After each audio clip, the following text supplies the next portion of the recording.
आज के इस वीडियो लेक्चर में हम ट्रांसफार्मर के जो लॉसेस एंड इफिशियंसी है उसके बारे में समझेंगे।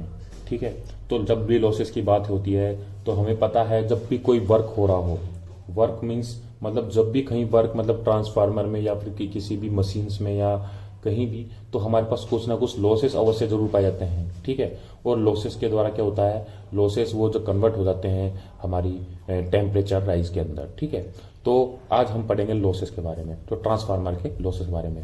जब ट्रांसफार्मर जब हमारा वर्क कर रहा है तो मैंने आपको एक इक्विवेलेंट सर्किट बनाया था, जैसे कि आप इक्विवेलेंट सर्किट देखिए। ये हमारा जो पैरेलल में लगा रखा है वो है हमारा कोर। ये किसको दिखा रहा है, कोर। और जो ये पैरामीटर्स हैं, जो पैरामीटर्स हैं आर सी और एक्स एम, ये दिखा रहे हैं कोर लॉसेस के अंदर होने वाले रेसिस्टेंस को और कोर में होने वाले रिएक्टेंस को। कोर क्या होता है, कोर ट्रांसफार्मर का वह पार्ट होता है जिसके ऊपर बाइंडिंग्स को लपेटा जाता है। ठीक है, और कोर किसका बना होता है, एल्यूमिनियम कास्ट आयरन का बना होता है।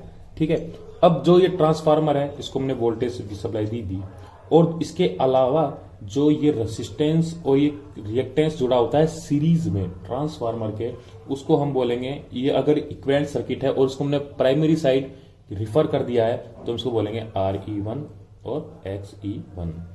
और ये जो हमने अप्रोक्सीमेट इक्विवेलेंट सर्किट बना दिया है। ठीक है, तो इसके अंदर जो ये RE1 और XE1 है, जो ये क्या दिखाते हैं, ये शो करते हैं जो ट्रांसफार्मर की वाइंडिंग होती है, वाइंडिंग में जो रेसिस्टेंस है और वाइंडिंग का जो रिएक्टेंस है उसको निरूपित कर रहे हैं। ठीक है, तो जैसे कि ट्रांसफार्मर है, इसके अंदर हमारे पास दो पार्ट हैं, कोर पार्ट और वाइंडिंग पार्ट। जो लॉसेस भी होंगे हमारे, वो भी इन्हीं के अंदर पाए जाएंगे। ठीक है, जो अब देखें जो लॉसेस जैसे कि ट्रांसफार्मर के देखे जाएंगे तो दो जगह होंगे, एक तो होगा कोर में और दूसरा होगा वाइंडिंग्स के में, वाइंडिंग्स में पाए जाने वाले लॉसेस। ठीक है, अब कोर में क्या है हमारे पास, कोर में हमने आपको बताया था, कोर में हमारे पास एक रेसिस्टेंस और एक रिएक्टेंस पैरेलल में है। तो जब ये कोर लॉसेस देखे जाएंगे तो ये रेटेड वोल्टेज पे देखे जाते हैं। मतलब जब भी कोई हम इलेक्ट्रिकल इंस्ट्रूमेंट जब काम ले रहे हैं, वो हमें जो ज्यादातर हमारे पास किस पे काम करता है, रेटेड वोल्टेज पे ही काम करता है। रेटेड हमें वोल्टेज लगभग कांस्टेंट बनाया जाता है, रखा जाता है। जबकि जो करंट होता है, जो करंट किसी भी ट्रांसफार्मर का, वो डिपेंड करता है कि हम कितना लोड ले रहे हैं। ठीक है, अब लोड पे डिपेंड करता है करंट, और लोड करंट पे डिपेंड करता है हमारे पे वाइंडिंग्स लॉसेस, और जो पैरेलल सर्किट है, जो शंट पैरामीटर्स हैं, वो डिपेंड करते हैं रेटेड वोल्टेज पे। चूंकि रेटेड वोल्टेज एक कांस्टेंट वोल्टेज बना रखा जाता है, इसलिए हम इसको कांस्टेंट लॉसेस भी बोलते हैं। कौन से लॉसेस बोलते हैं, constant losses. Through out the process, मतलब लोड जीरो से लेकर जो फुल लोड है वहां तक ये कोर लॉसेस कांस्टेंट रहते हैं, इनका मान हमेशा कांस्टेंट रहता है। तो हम इसको PI से निरूपित कर देते हैं। इसको हम क्या बोल सकते हैं, आयरन लॉसेस बोलते हैं। क्यों, क्योंकि ये आयरन के अंदर पाए जाते हैं, कोर बनाता है आयरन का। ठीक है, तो इसको हम बोलेंगे आयरन लॉसेस। ठीक है, और जो हमारे कॉपर के अंदर पाए जाते हैं लॉसेस, उसको हम बोलते हैं copper losses at full load. ठीक है, तो ये copper losses at full load हो गया, कोर लॉसेस हो गए। दो प्रकार के हमारे पास लॉसेस पाए जाते हैं। चूंकि ये कांस्टेंट वोल्टेज भी डिपेंड करते हैं, और वोल्टेज हमारा कांस्टेंट रहता है throughout the zero to full load, इसलिए हम इसको कांस्टेंट लॉसेस बोलते हैं। ठीक है, अब ये कांस्टेंट लॉसेस हैं, ये भी दो प्रकार के पाए जाते हैं। ठीक है, ये भी दो प्रकार के होते हैं हमारी कोर के अंदर। इसको हम देखेंगे, एक होता है एडी करंट लॉसेस और दूसरा होता है हिस्टेरिसिस लॉसेस। ठीक है, अब एडी करंट लॉसेस तब होते हैं जब हमारी कोर के अंदर कुछ करंट कंपोनेंट पार्ट भी रह जाता है, और जब उसमें वह करंट फ्लो होता है तो वह उसको घूमने के लिए जगह नहीं मिलती, तो वह कोर के अंदर ही रोटेट करता रहता है। जैसे कि कोर के अंदर ही भंवर धाराओं के रूप में, एडी के रूप में, एडी मतलब भंवर धाराओं के रूप में घूमता रहता है। तो उस करंट के कारण उसमें कुछ रेसिस्टिव पार्ट भी है, और उस रेसिस्टिव पार्ट के कारण उसमें जो I²R लॉसेस पाए जाते हैं, और I²R लॉसेस के कारण हमारे पास क्या होगा, लॉसेस होंगे, उसको हम बोलेंगे एडी करंट लॉसेस।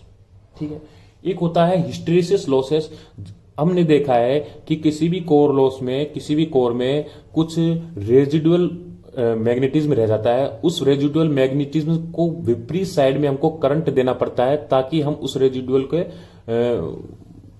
कंपनसेट कर पाए। तो इसके लिए हम जो उसको जब हमने एक्स्ट्रा करंट दे रहे हैं, एक्स्ट्रा सप्लाई दे रहे हैं उस रेजिडुअल को, रेजिडुअल मैग्नेटिज्म के अपोजिट में, तो उसके लिए जो उसको कंपनसेट करने के लिए हमें एक्स्ट्रा करंट देना पड़ता है, एक्स्ट्रा पावर देनी पड़ रही है। इसका मतलब एक्स्ट्रा हमारे पास क्या आ रहे हैं, लॉसेस आ रहे हैं। तो ये हो गया हमारे पास हिस्टैरिसीस लॉसेस। ठीक है, अब दूसरा पार्ट है हमारे पास कॉपर लॉसेस वाला पार्ट, जो कि वाइंडिंग्स में हो रहा है। और वाइंडिंग्स में हम जानते हैं जो लॉसेस होते हैं वो रिएक्टेंस में न होकर जितने भी लॉसेस होते हैं वो किसे पाए जाते हैं, रेसिस्टेंस के अंदर। और उसका मान क्या होगा, आई फुल लोड का जो भी करंट है हमारा, current I square into RE1। ठीक है, ये हमारे पास दो प्रकार के लॉसेस पाए जाते हैं। ठीक है, अब हमारे पास लॉसेस के अलावा इस ट्रांसफार्मर के अंदर स्टैटिक पार्ट है। हमारा ट्रांसफार्मर क्या है, स्टैटिक पार्ट है, स्टैटिक मशीन है। स्टैटिक मशीन होने के कारण इसमें कोई भी रोटेटिंग पार्ट ना होने के कारण इसके अंदर कोई भी फ्रिक्शन लॉसेस नहीं होता और कोई भी वाइंडेज लॉसेस नहीं होता, इसलिए हम उनको जीरो मान के चलते हैं। ठीक है, तो ये दो प्रकार के हमारे पास लॉसेस आ गए। ठीक है, अब हम बात करें इफिशियंसी की। तो इफिशियंसी क्या होता है, इफिशियंसी मतलब दक्षता। कहने का मतलब यह है कि हमारा जो मशीन है वो किस दक्षता से काम कर रहा है, मतलब इनपुट को कितना आउटपुट में कन्वर्ट कर रहा है।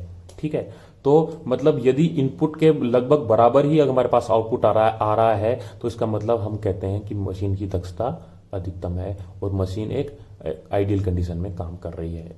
जबकि हमारे पास जो कोई भी मशीन होती है वो आइडियल नहीं होती है, इसलिए कुछ ना कुछ लॉसेस जरूर आते हैं। उस लॉस के कारण हमारे पास आउटपुट वह नहीं मिल पाता जो कि हमने इनपुट में दिया है, उससे थोड़ा कम ही मिलता है। ठीक है, तो इफिशियंसी को हम यदि एक मैथमेटिकल रूप में दर्शाएं तो इफिशियंसी क्या होता है, इफिशियंसी होता है ratio of the output upon output, ratio of the output power to the input power. यदि हम इसको 100 करें तो ये इस प्रकार होगा, output power upon input power. ये जो हमने इफिशियंसी को किससे दर्शाते हैं, नीटा से। और ये यूनिट किसमें है, पर यूनिट के अंदर। ठीक है, और यदि हम इसे ही परसेंटेज के रूप में दर्शाएं तो परसेंटेज के रूप में हम क्या करते हैं, इफिशियंसी यदि परसेंटेज में निकालनी हो तो परसेंटेज इज इक्वल टू जो आउटपुट अपॉन इनपुट इंटू 100। मतलब 100 के अंदर आप अगर इनपुट दे रहे हो तो आपके पास इनपुट का कितना परसेंटेज आउटपुट के अंदर आ रहा है। ठीक है, अब इसी जो फॉर्मूले को हम यदि ट्रांसफार्मर के लिए काम में लें तो हमारे पास क्या फॉर्मूला बन के आएगा, eta is equal to output upon input. Output क्या है हमारे पास, आउटपुट हमारे पास है V2 into I2 into cos phi. मतलब कोस फैक्टर, एक्टिव पावर को ही हम आउटपुट में प्राप्त कर रहे हैं, रिएक्टिव पावर हम प्राप्त नहीं कर रहे। ठीक है, और अब इसके अलावा कौन सा होगा, यही आउटपुट को, यही इनपुट को हम क्या ले सकते हैं, output upon output plus losses. यदि लॉसेस को आउटपुट में ऐड कर दिया जाए तो जो टोटल हमारे पास निकल के आता है वो होता है इनपुट। ठीक है, तो हम इनपुट को ही आउटपुट प्लस लॉसेस में लिख सकते हैं। और यदि इसको इस प्रकार हमने लिख दिया है तो इसको हम आउटपुट को वापस लिखते हैं V2 into I2 into cos phi. और प्लस लॉसेस को हम कितने पार्ट्स में डिवाइड किया था, हमने दो पार्ट्स में डिवाइड किया था, एक तो कोर लॉसेस और दूसरा कॉपर लॉसेस। तो कोर लॉस जो होता है उसको हमने PI से दर्शा दिया, मतलब आयरन लॉसेस से। और एक दूसरा पार्ट होता है फुल लोड कॉपर लॉसेस। ठीक है, तो अब यदि इसी को ही हम आगे बढ़ाएं तो हम क्या लिख सकते हैं, V2 into I2 cos phi upon V2 I2 cos phi plus P I. तो ये P C F L full load है, वो किस पे डिपेंड कर रहा है? आई स्क्वायर आर लॉसेस के winding, I square R losses किसके? बाइंडिंग्स के। ठीक है, तो मैंने आपको बताया कॉपर लॉसेस किस पे डिपेंड करते हैं? बाइंडिंग्स पर। ठीक है, बाइंडिंग्स के अंदर हमारे पास कॉपर होती है, इसलिए इसको कॉपर लॉसेस ही बोलते हैं। ठीक है, तो इसको हम ये लिख सकते हैं I2 इसका स्क्वायर, जो मतलब आई स्क्वायर इंटू Re2, जो कि हमारे लोड में करंट फ्लो हो रहा है Re2। और Re2 मान क्या कौन सा है? जो हमने रेसिस्टेंस को किस जगह रेफर कर दिया है? Secondary side. अब की बार हमने इसकी जो हमारा अप्रोक्सीमेट इक्विवेलेंट सर्किट है उसको हमने सेकेंडरी साइड रिफर कर दिया है, तो जो भी वैल्यू आएगी वो सारी सेकेंडरी साइड होगी, इसलिए हमने सब जगह 2 लगाया है। ठीक है, तो हम इसको इस प्रकार भी ले सकते हैं V2 into I2 cos phi upon V2 I2 cos phi plus P I. अब इसमें से हम क्या कॉमन ले रहे हैं? इसमें से हम I2 कॉमन ले लेंगे, तो इसमें I2 का डिवाइड हो जाएगा और I2 इंटू R2 हो जाएगा। और इस यहां से हमने क्या ले लिया? I2 कॉमन ले लिया।